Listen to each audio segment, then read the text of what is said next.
맛집 장강이 왔습니다. 장윤미 강전혜 변호사 이름을 따서 시사 맛집 장강, 장윤미 변호사의 장, 강전혜 변호사의 강. 시사적인 이슈를 법률적으로 풀어봅니다. 두 분 모셨습니다. 어서 오세요. 어서 오세요. 안녕하세요. 네.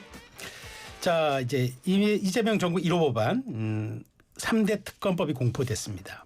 이제 이 과거에는 이제 대법원장이 추천권을 가졌는데 이번에는 민주당과 조국 혁신당이 이제 특검 후보자 추천하게 돼 있죠. 이번 주말에 속도가 좀 나서 다음 주 초에는 임명될 수 있다는 분석이 나오던데 장 변호사님 네. 어떤 분들이 지금 좀 거론되고 지금 있나요? 하마평에 오르는 분들이 좀 많이 계시는 것 같아요. 네. 이게 이제 윤석열 전 대통령과 약간 갈등 관계에 있었던 뭐 검사 출신, 네. 뭐 법조인들이 많이 언급이 되는 것 같기도 한데요.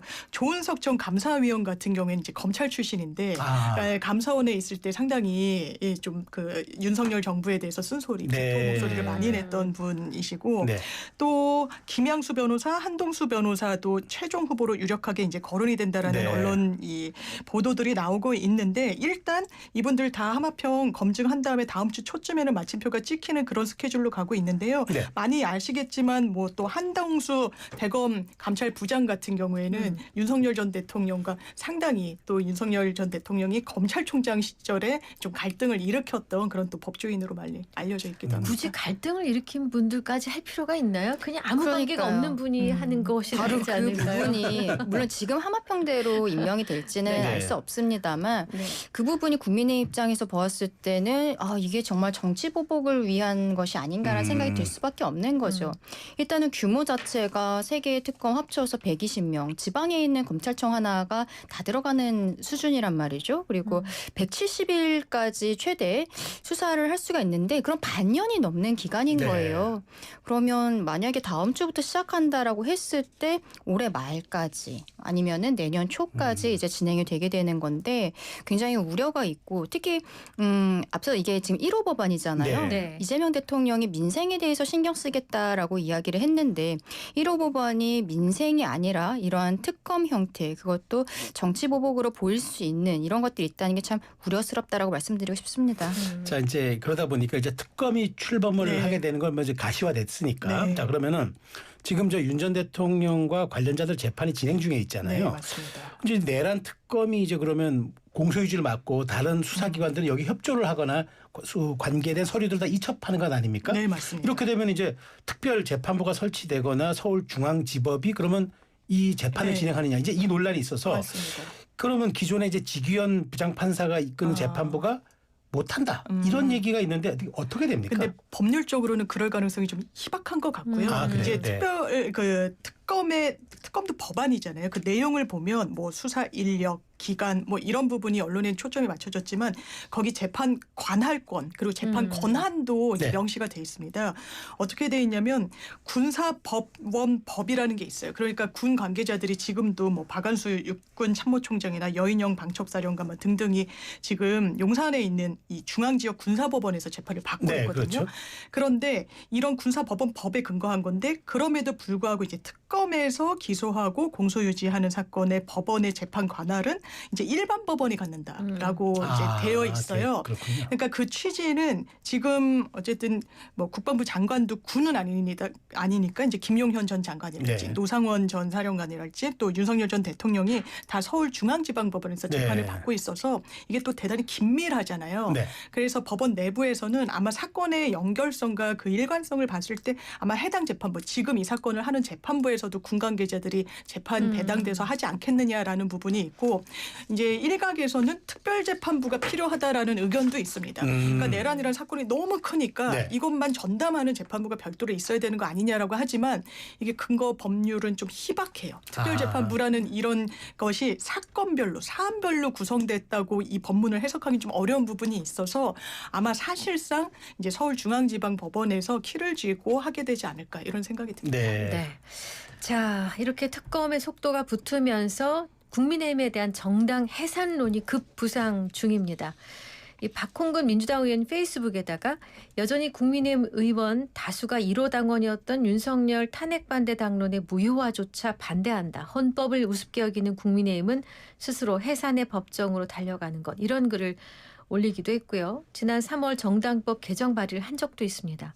국민의힘이 위헌정당이기 해산해야 한다는 주장을 이렇게 공개적으로 하고 있는데 네. 당에서 국민의힘 내부에서는 저희는 민주당에서 실제로 할 거라고 생각을 합니다. 그리고 김용태 비대위원장도 이게 위헌정당 심판 해산 청구가 들어올 것이라고 예상을 하고 있기 때문에 우리가 과거에 탄핵에 대해서 반대했었던 당론 이것을 다시 취소해야 된다라고 이야기하는 것도 그 심판 청구에 대비해야 되는 부분이 있다라고 이야기를 하고 있거든요.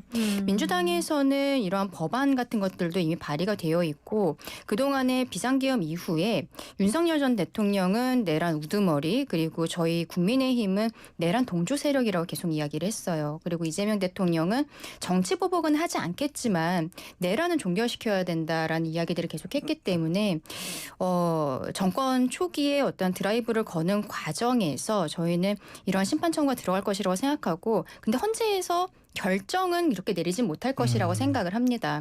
근데 이거를 아마 하는 과정은 지금 내란 특검에서 이미 윤석열 전 대통령이나 김용현 전 국방부 장관 이런 분들은 기소가 돼서 재판을 받고 있기 때문에 이쪽에 수사가 많이 집중될 것으로 보이지는 않고 오히려 국민의힘의 관련성 그 비상계엄 전후로 윤석열 전 대통령이 저희 당에 계신 분들에게 통화를 했었다라는 이런 기록들이 나오고 있잖아요. 이쪽을 집중적으로 하고 왜 계엄 해제 표결에 참여하지 않았는가 이런 것들을 좀 중점적으로 볼 것 같은데 특검은 중간중간 브리핑을 하잖아요.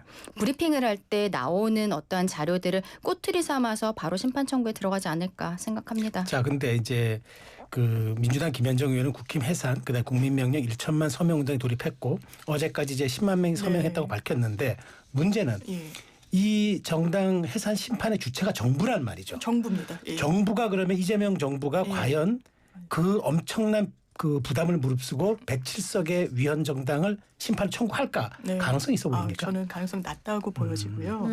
일단 이 박홍근 의원하는 민주당의 당론이나 의견이 모아진 게 아니라 이제 개인 의원이 발의를 한 건데 말씀 주신 것처럼 그 개정안의 내용을 보면 대통령이 한 정당의 소속이시잖아요. 국민의힘 1호 당원이라고 했었고. 그런데 그 당원인 대통령이 내란 외환의 행위로 파면되거나 유죄가 확정되면 정부는 바로 위헌 그 정당 해산 심판을 이제 제기해야 된다라는 취지로 돼 있는 거예요.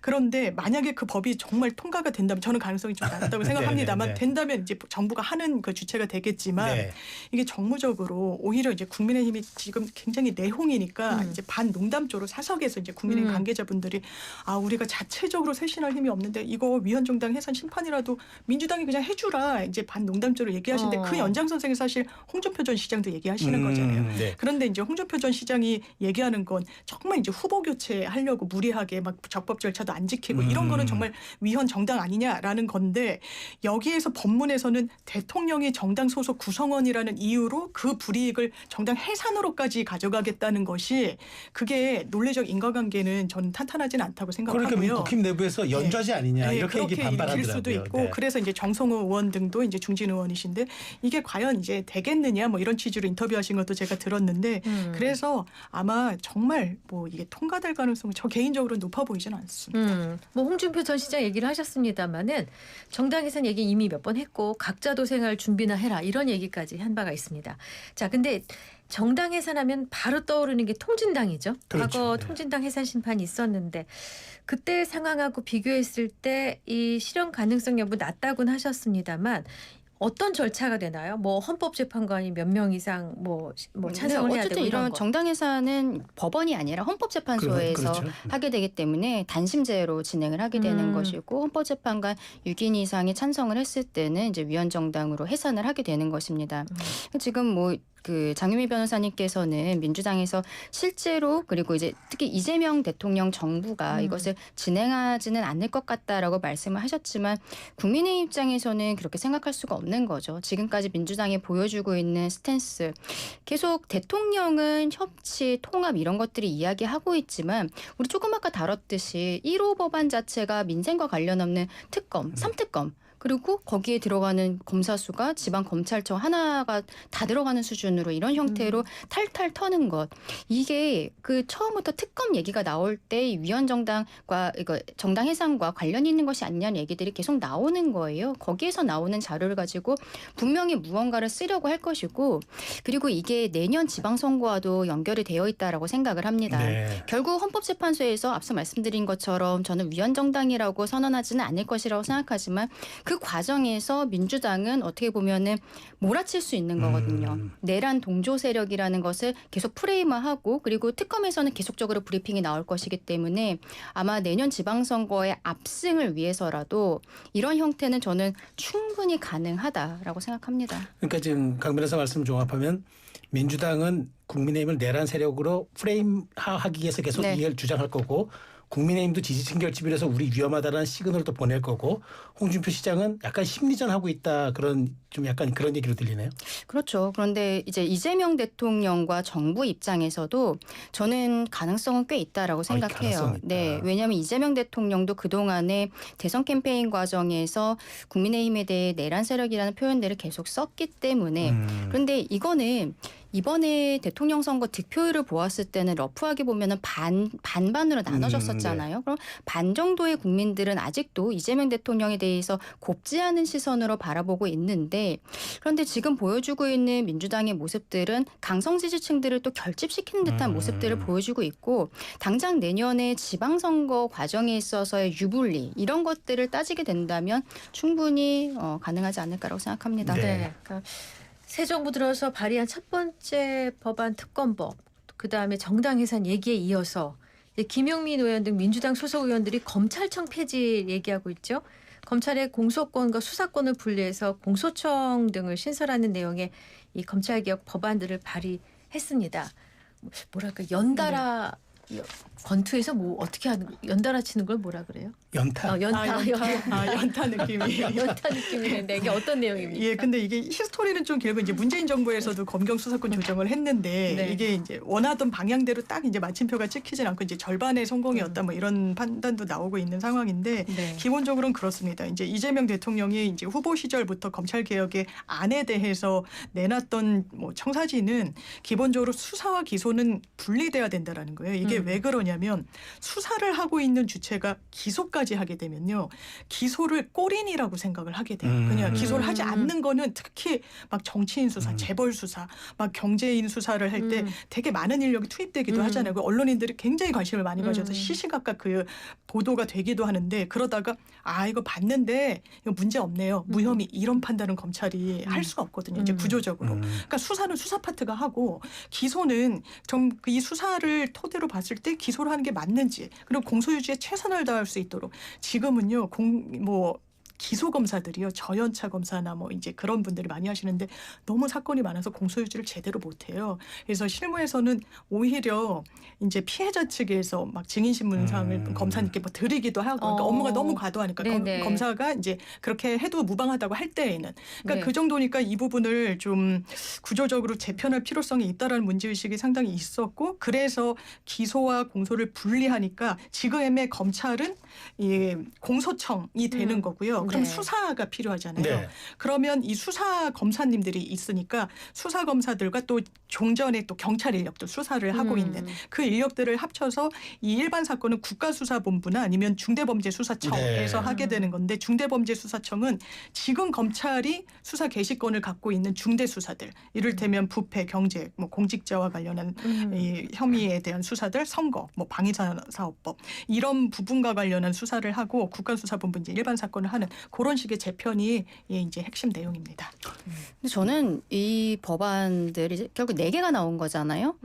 새로 신설하는 게 3개가 있고 검찰을 이제 폐지하는 법까지 해서 4개의 법안이 지금 나왔는데 굉장히 위험하다고 생각해요. 특히 위험한 게 뭐라고 생각하냐면 국가수사위원회라는 네. 거를 만든다는 거예요. 이게 국무총리 직속으로 만든다는 겁니다. 근데 이 국가수사위원회에서 이제 그러면은 수사할 수 있는 기관이 너무 많은 거잖아요. 네. 기존에 뭐 공수처도 있고 경찰도 있고 그리고 이제 검찰에서 수사를 담당하는 기관도 따로 만들겠다라고 하니까 이러한 데에 뭐 내부적인 수사권 조율이라든지 이런 것들을 해야 된다라는 거는 우리가 지난번 윤석열 전 대통령 뭐 체포 과정, 수사 과정에서 뭐가 문제였는지 우리 국민들께서도 많이 보셨잖아요. 이 수사권 조정이 얼마나 위험한 것인지. 근데 그것을 넘어서서 각각의 사건에 대해서 관리 감독을 한다는 거예요. 국가수사위원회에서. 그리고 수사를 담당하고 있는 사람들에 대한 감찰 네. 이런 것까지도 다 한다는 거죠. 그러니까 이건 어떻게 보면은 정권이 하고 싶은 수사에 대해서 그 실제로 수사를 진행하고 있는 실무진에게까지 감찰이라는 것을 드러내면 그런 것을 통해서 완전히 장악을 하겠다는 거라고밖에 볼 수가 없거든요.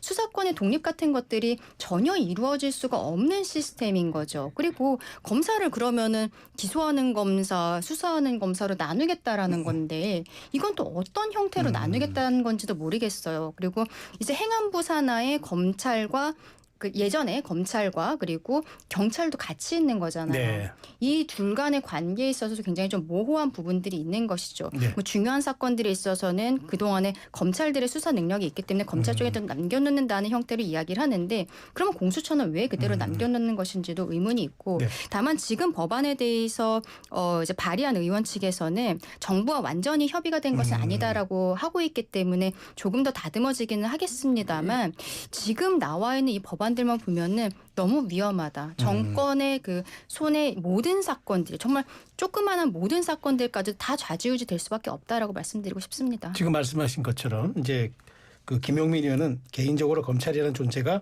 더 이상 이 나라에 없었으면 한다. 석 달 안에 끝내겠다라고 하는데 과거 이런 것에 대해서 이제 야당 시절에는 그럴 수 있었어요. 야당 시절에는 뭐 의원이 개인 입법을 통해서 주장할 수도 있고 한데 지금은 여당이 됐고 당정 협의라는 게 있고 네. 사전 조율이라는 게 있고 그다음에 지금 인수위처럼 출범한 국정기획위원회가 있단 말이죠.